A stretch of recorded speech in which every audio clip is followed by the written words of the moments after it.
शक्ति ने दिव्यता का नया रूप रचा। बहुत समय पहले की बात है, जब एक शक्तिशाली दानव राजा दंभदान अपने वंश के भविष्य को लेकर चिंतित था। उसके कोई संतान नहीं थी जिससे उसका वंश आगे बढ़ सके। इस चिंता से ग्रसित होकर उसने 1,00,000 वर्षों तक भगवान विष्णु की कठिन तपस्या की। अंततः विष्णु भगवान उसके सामने प्रकट हुए। हे प्रभु त्रिलोकेश, मेरी एक विनती है, कृपया मुझे एक ऐसा वीर पुत्र प्रदान करें जो बहुत बलशाली और पराक्रमी हो।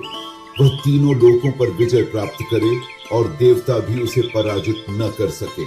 तथास्तु, तुम्हारी इच्छा पूरी होगी। उनके इस आशीर्वाद से दंभदान राज को एक अद्भुत पुत्र की प्राप्ति होने वाली थी। उन्होंने दंभदान को आशीर्वाद दिया और अंतर्ध्यान हो गए। दंभदान के इस आशीर्वाद से खुश होकर अपने महल लौट गया। कुछ समय बाद उसकी पत्नी गर्भवती हुई और तेजस्वी बालक शंखचूड़ का जन्म हुआ। उसने बचपन में ही सारी विद्याएं सीख लीं। जैसे जैसे वह बड़े हुए, उनकी जिज्ञासा और भी बढ़ती गई।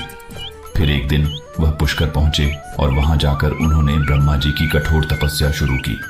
उनकी तपस्या इतनी शक्तिशाली थी कि अंत में ब्रह्मा जी को उनके आगे प्रकट होना पड़ा। तुम्हारी तपस्या से मैं प्रसन्न हूँ शंखचूड़।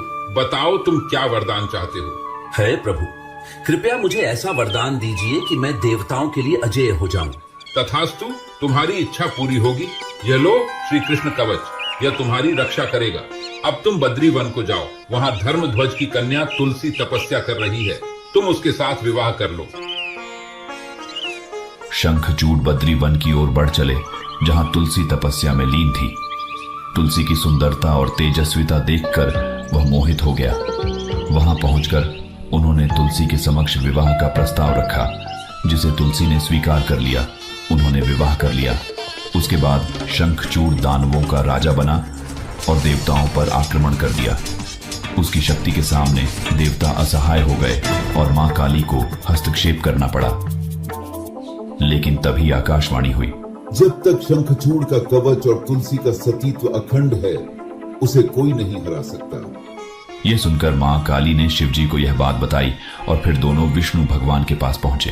शिवजी ने विष्णु से कहा कि अब उन्हें शंखचूड़ का वध करना होगा। इस पर विष्णु भगवान ने वृद्ध ब्राह्मण का रूप धारण कर शंखचूड़ के पास पहुंचे। आपको क्या चाहिए ब्राह्मण? तानवेंद्र, मुझे भिक्षा दो। मुझे तुम्हारा कवच चाहिए। शंखचूड़ ने अपना कवच उस वृद्ध ब्राह्मण को दे दिया, जिसके बाद विष्णु ने उसका रूप धारण किया और तुलसी के पास पहुंचे। जैसे ही विष्णु शंखचूड़ के रूप में तुलसी के पास पहुंचे, तुलसी ने उन्हें गर्मजोशी से स्वागत किया।